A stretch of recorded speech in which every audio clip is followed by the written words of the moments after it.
to here on behalf of the National Port Authority. I'd like to begin by reminding all of us, inclusive of your audience, and especially the media here, that it was the NPA that announced the suspension of the Buchanan Port Manager Charles MacArthur de Gaulle on the directive of the Managing Director. That pronouncement came about, like we told you before, as a result of an alert to the offices of the Managing Director about acts of corruption involving officials at the Port of Buchanan. The Managing Director, being cognizant about the need to bring this to the public light, instructed us to announce his suspension, which we did, and at the same time asked us to inform you that there was an ongoing investigation with respect to the allegation for which Charles was suspended here and that of the chief statistician, Amara Kamara. In lieu of the mandate from the Managing Director, we also told you that at the end of the investigation, we'll call you back with respect to the fair pay, protocol and procedure, to inform you what the outcome of the investigations will be. True to our commitment, we call you back and informed you that Charles confessed to opening a Bucos account to dupe the port of lawful corporate funds. And at that announcement, we told you that he was handed over to the relevant authority to be prosecuted for his actions. In view of those pronouncements, a fortnight ago, we also broke the news about suspension of additional 3 persons in connection to the corruption situation at the Port of Buchanan. We named those people as Tiabo, who is the PS Superintendent, Emmanuel Davis, who is the head of the ISPS department at the Port of Buchanan, and Solomon Jeffrey, who is the Internal Audit Director. Our recent pronouncement is to show you, members of the full estate, and inform the Liberian people that we have nothing to hide. It is a play-by-play description of what's happening at the port that we reveal to you every other day, so as to give you a clear picture of what's happening. Inasmuch as we are not deterred by the sad track of tax counterclaims with the incorrect implication of authority of the port, we affirmed and remain resolute that the NPA will pursue this matter in a very legal, logical conclusion, and we're showing that those people who were involved in the act will be prosecuted. So we also said that in furtherance to all of the decisions we've taken and the pronouncement we've made, additionally, we alerted the public over the weekend that the offices of the Managing Director and heads of the port have agreed with the Liberal Anti-Corruption Commission to sit around the round table to do a review of our findings with the testimony for Charles and those people who were suspended, so that they will be prosecuted. I'm saying this to say that it has been speculated and reported that the LSC has summoned officials of the port because they were quote-unquote linked to this report. We want to dispel this rumor. What the facts are the MPA to the LCC are working collaboratively to ensuring that those findings in the report and the testimonies of hard evidence are reviewed, and we are aiding the LCC in the process so that we bring this to a logical conclusion. So having said this, I have a key few pointers as new developers to speak to as some of the reasons why we've recalled you in addition to the briefing we've done days gone and now.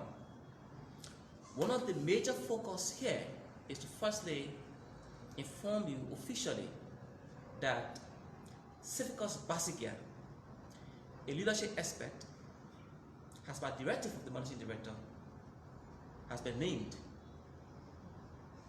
to manage the port of Buchanan. So by this pronouncement, effective immediately, Basigia is the new manager of the port of Buchanan. On the flip side of Basigia's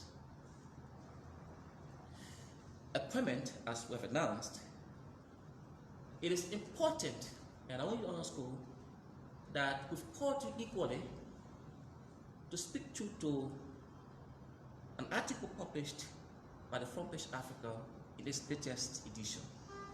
I'm very sure a few of you must have read the caption and the meat of what Front Page published. We've elected not to go after Front Page as a form of attack, but it is important for us to provide the facts and clarify what they've written. Okay? Permit me, all of you are members of the Folk Estate. The famous civil rights activist Malcolm X once said that if we are not careful, the media will make the innocent look guilty and the guilty look innocent. This is applicable by the ethics we should live by in the world of journalism. To always cross-check, counter-check, cooperate, and dig deeper into perceptions and allegations you may have before going to the press. So again, we respect the role of the media in reporting what they wish to report, but it is also equally important that the facts should be reported. What are the facts? And we look forward to be reported by Front Page and all of you. And I see the Front Page Africa person here. I said earlier, this is in no way meant to attack the press, just to provide the facts. What are the facts? It was reported by Front Page Africa that the managing director, the Honorable Bill Traore, is quote unquote a shareholder of a company that had an arrangement with the port. And I'm saying had because that company no longer has any operational arrangement with the Port Authority. So it was reported by Front Page Africa that the Honorable Bill Traore, the managing director, has a share in the company. That is far-fetched, it's incorrect, it's a falsehood, it's misleading. The real facts are the managing director is or has never ever had any share whatsoever in any company. In fact, the managing director is a teacher of ethics. All of you are aware of the days in the classroom. He taught ethics and has made minds. Someone who lectures and teaches ethics will not fall prey to the core value of ethics. There is no way, no way that the managing director will affix his name and signature as shareholder of a company to provide services to the poor. And the reason why it wouldn't happen, all of us is elementary to know that it's a conflict of interest. And over the last 2 years, September 4th makes MD approximately 3 years here. In spite of the huge accomplishments he's made at the port here, no point in time whatsoever, no documentation, and maybe it's an open challenge to the press, to show whatsoever that the managing director has affixed his name to be a shareholder in the company with elected to make these points so you know that the managing director is not and has never been a shareholder to any company to render stevedore services at the Port of Buchanan. Let's assume that Frontpage Africa has what we reported. The onus is on Frontpage Africa now to show documents to say here is the Honorable Bill Traore's name as shareholder. So with that clarity, I also like to go further to say that the deputy controller's name was named in the publication. Again, in furtherance to the clarity we made, the Honorable Deputy Controller, Christian Branel, is not and has never been a shareholder to any company that operates within the port. I'd like to inform you, for the record, like I said, that this company no longer exists. Initially, between 2018 to 2020 thereabout, specifically 2018, this company had a consummated arrangement to the procedures set by the port, to the legal department, to ensuring that they scrutinized, verified, you understand, the company's credential, their capability, logistics, and thereabout. When that process was considered, this company, the Creative Developers Incorporated, was allowed to operate stevedoring services at the Port of Buchanan. Immediately after the consummation of the arrangement, we've reviewed our books. It was discovered that the company in question, that no longer exists, could not meet up with the requirements. We mean to say logistics, capital, and all of those, they were falling back at those. As a result, it is the very management that called these people to the table and terminated their services with the MPA. We say the MPA terminated the services of this company. So let's do rational thoughts and analysis. If it is reported by Frontpage Africa that the MD has a share in this company, how would the MD, who is a shareholder of the company, will review the company's profile, knowing that they don't have the capacity and is not terminate the contract with the company? I think if the MD has share out of interest, he will go protecting the company to stay. But that company no longer exists. So there was a fair play, and we acted in the interest of the state. So it was foolhardy, very appalling for us to have read, publication linking the managing director and other staff of the port to having share in the company. It was also told by the publication that Kanu Babala is quote unquote a consultant here at the port providing legal services. This information is untrue. The MPA has a legal department. The head of that legal department is Councillor Debston here. Immediately after this press conference, if you don't mind, I will walk you to Councillor Tia's office.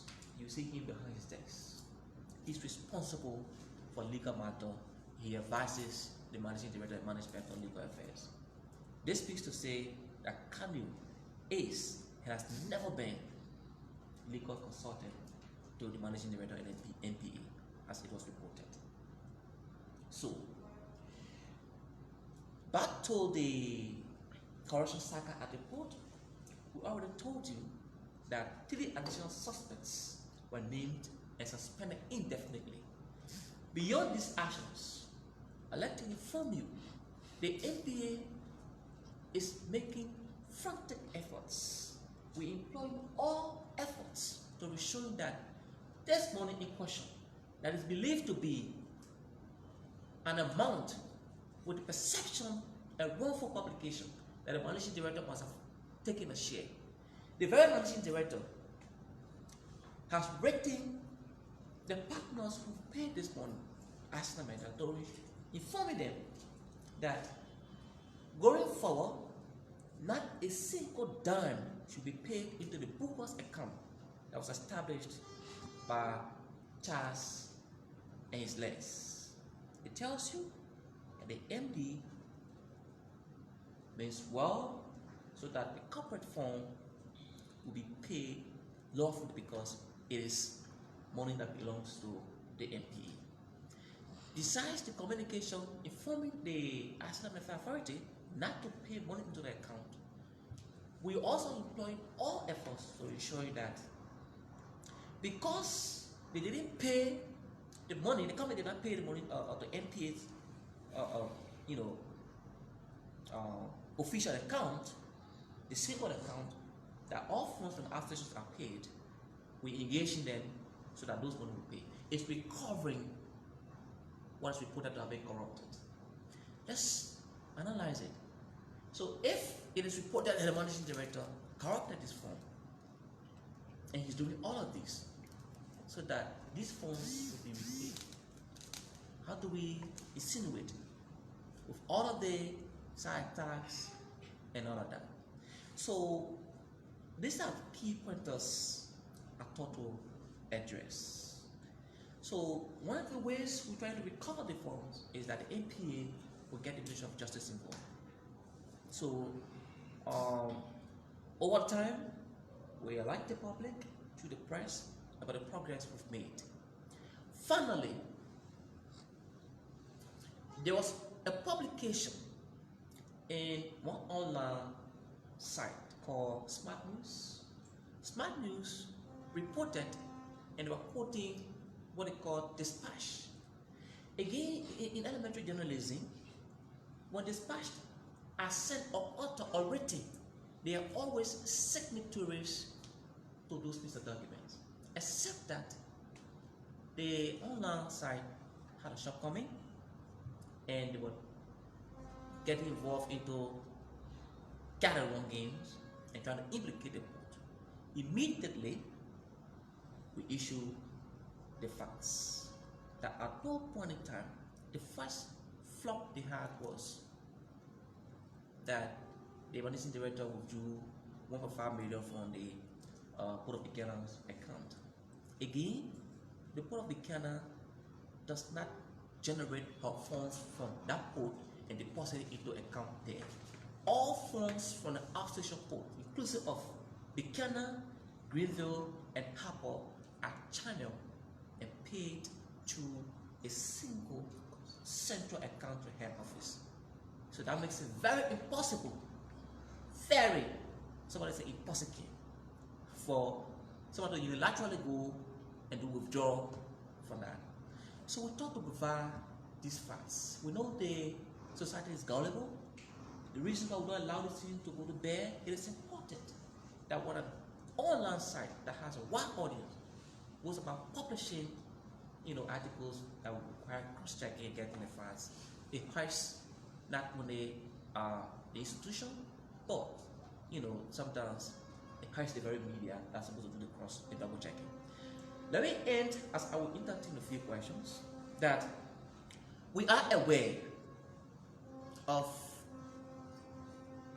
the bringing behind all of these attacks and quote-unquote leaking of information that will have no bearing on the integrity of the port. And that person is the runaway port manager who's supposed to be man enough to come face justice and say additional information to his confession he made of opening an account. And I'm sure all of you have seen a video where he also admitted of sharing those money with some of the staff in Buchanan. I'm not sure whether in that video he mentioned the name of the managing director. I recall listening to the video where he said the managing director was even angry with him when it was noticed that he withdrew money from the operational account and he was warned. So brother, tell me. So quickly, there is a contact number that is pretending to be spam, and that number belongs to Charles Adatigo, who is feeding the media with, information and thinking that he's putting a fight back. Corruption has a way to fight back. All right, so we all know this, and for the public, the number Charles uses or he's using in the USA is +17174402099. I'm presenting this to you as member of the full estate to do a follow-up on these numbers. We have sophistication to detect what is happening on our eyes and nose, and no one comes to put the post integrity in the mud without being checked. I want to thank you for the listening audience, and Joe Wonder will recognize a few of you and we'll take a few questions and address the concerns. If you have a question, please raise your hand and your institution name, or better state your name now. Thank you. I'm Julius, content from Fortum Television. You, Mr. Scott, you spoke about the Creative Developers Incorporated. Could you kindly tell us when was this particular company contract or arrangement with the port terminated? Yeah, so we said as of 2018, that contract was terminated, and the reasons why they were terminated was because they didn't have the capacity after, and it was due diligence that brought that to bear. Okay, so Julius, you have a house for rent, you have a tenant coming in to pay you some amount for 6 months, and you get into arrangement, the person negotiated and say, I'm going to be in this house and pay you after 2 weeks, and you realize that the person cannot, I'm just giving a scenario, cannot live up to that. What did you do? So it's also the application of it's applicable to the case in question here. We said they didn't have the capacity, and so their contract was terminated by the very managing director, who is believed and reported to have had, say, to have share in the company. I mean, do we see what the logic is here? So if it is Julius who has a contract with a share in it, is Julius going to be made enough to terminate the service contract when he knows that he's going to get funds from those? Let's think it over. Yes, a follow-up. Yeah. Ms. Edwin Junior of Function. You care to name the management of this, the quote-unquote CDR that terminated the contract with the port? Yeah, so it is an open secret that the chief executive officer of that company is Fofana? Sidiki Fofana. Okay?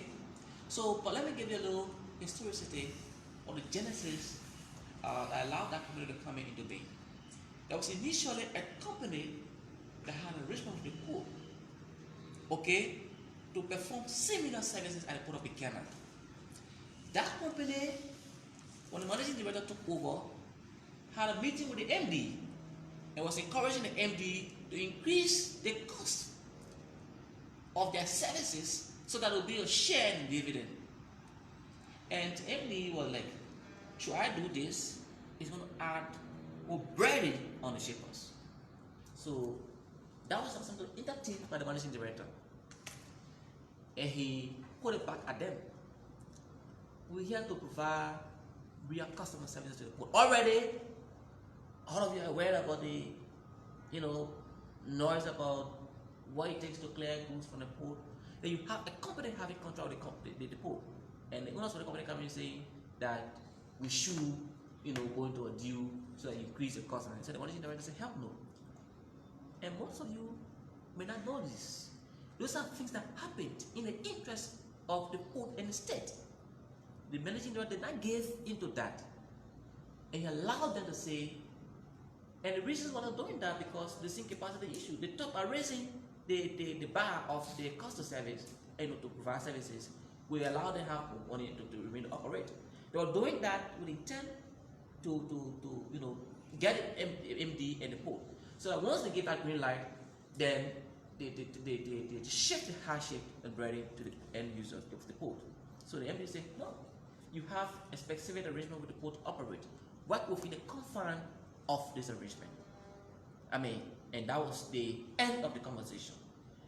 After that conversation, the guys could not live up to their terms and conditions of the contract, and they had some issues.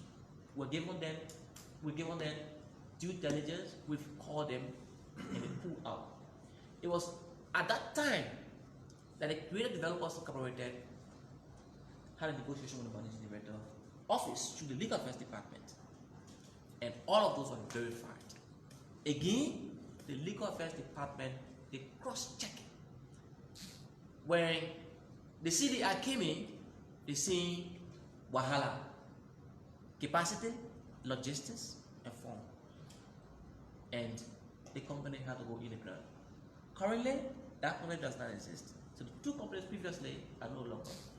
There is a new company providing services, and I'm encouraging you. We can do this arrangement. I'll take you to the port of Buchanan and see what we're talking about. Thank you.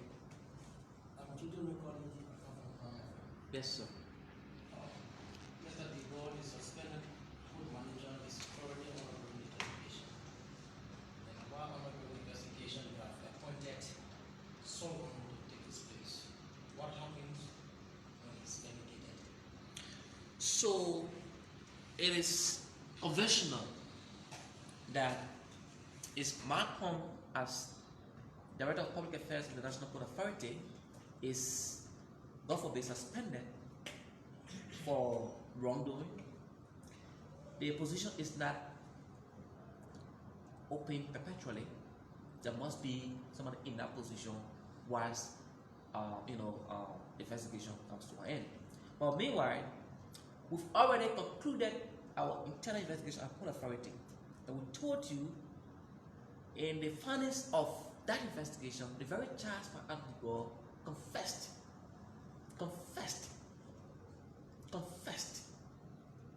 to a maintenance of opening a bogus account and sharing those forms with some of the other people who've been named that have also been suspended. Okay? So that's the reason why, because the port has to operate and it must be. So Saga Basic, all of you know, is an upright, very bright, smart, and we've always said leadership expert who's going to take over the affairs of the port to ensure that port runs. Okay. Yeah. I'm Choko, I report for ODFN. Earlier I heard you say that the CDI is no longer in assistant company. So there's a new company now at the port of Buchanan that is operating. Do you care giving us the name of that company? When did they take the contract? So the company is Flaton, it's FLA2M, and it's good that you asked this question. I'm going to ensure that you have access to the port of Buchanan. Go there, do inquiry about the post operation, especially with this company. We told you that CDI contracts were terminated in 2018. So from that time up to it's a lot of why.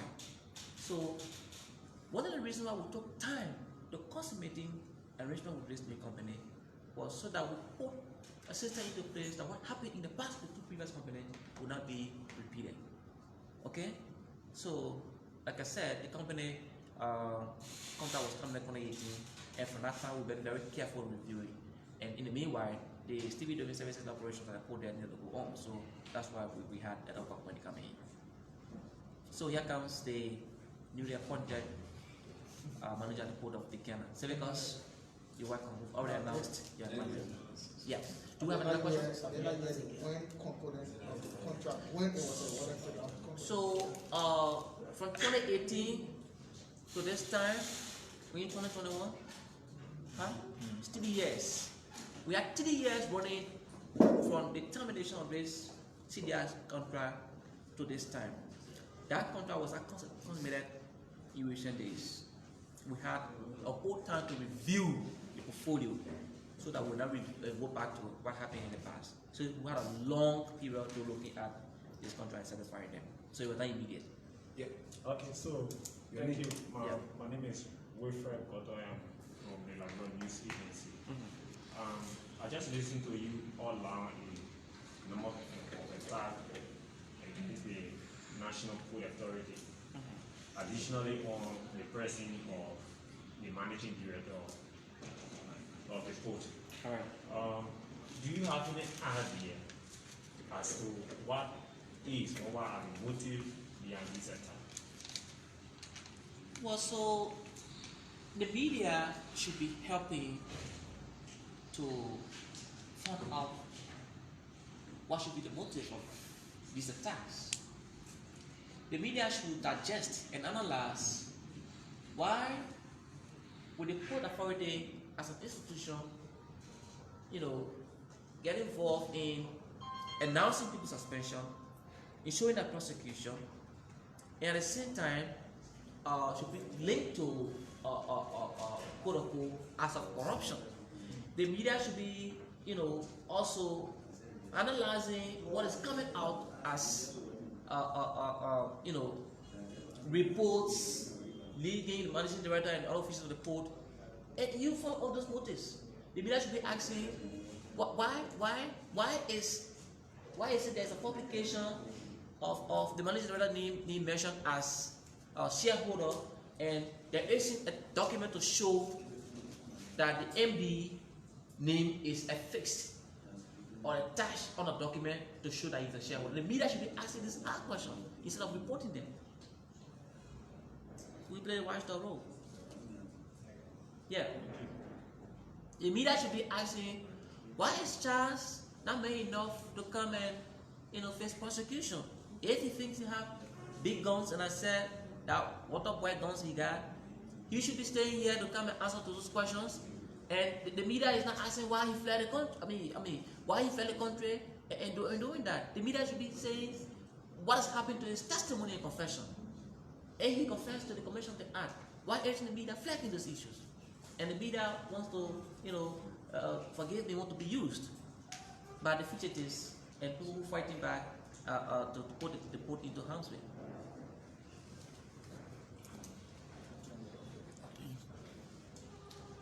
So, if you don't have questions, Basiga, do you want to say a word with the press? No?